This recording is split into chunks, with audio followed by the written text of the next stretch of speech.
সকালে সকাল বেরিয়ে পড়লাম একটা সুন্দর প্রকৃতির সৌন্দর্য নিয়ে। প্রকৃতির অনুভব করতে করতে আমরা চললাম মাসির বাড়িতে।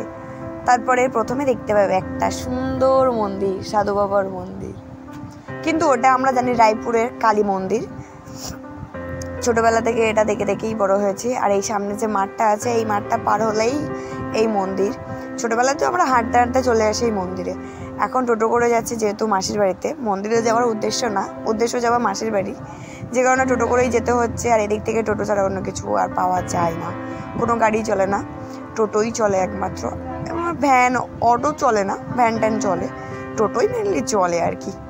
তো যেহেতু আমরা মাসির বাড়িতে যাই, আমরা যখন ছোটোবেলায় মাসির বাড়িতে যেতাম তখন আমরা হেঁটে হেঁটে যেতাম। তখন কোনো গাড়িতেও না, সাইকেলে না, ভ্যানে না, কিছুই না, মাঠ মানে বাধা দিয়েই হেঁটে হেঁটে আমরা মাসির বাড়িতে চলে যেতাম। আর এই যে মন্দিরটা দেখতে পাচ্ছ, এটা হচ্ছে একটা বাধা টপকালেই হচ্ছে আমাদের এই মন্দির।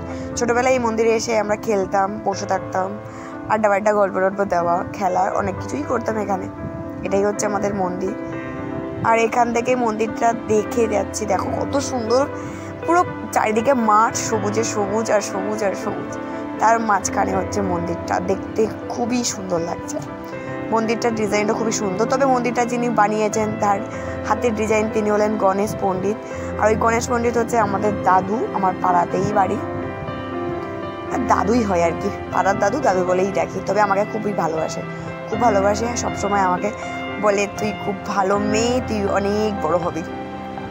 হ্যাঁ, হবো হয়তো অনেক বড় একদিন, হয়েও গেছি। চিরকাল কি ছোট হয়েই থাকবো? চিরকাল কি ছোট হয়ে থাকবো, বড় হয়েই গেছি।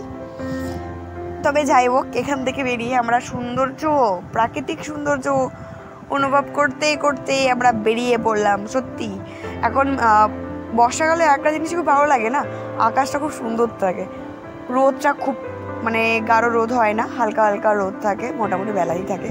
আর রাত থেকে প্রচণ্ড বৃষ্টি হচ্ছিল, দিনের বেলা কিন্তু কোনো বৃষ্টি কিছুই নেই।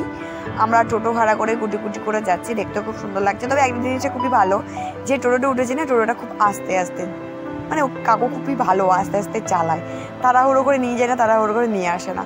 আমরা যেখানে যাই আমাদের এই কাকুকেই ডাকা হয় ফোন করে, উনি আমাদেরকে নিয়ে যায়। কাকুটির নাম হচ্ছে বাবলু, আমি ওনার ফোন নাম্বার সেভ করেছি বাবলু টোটো বলে।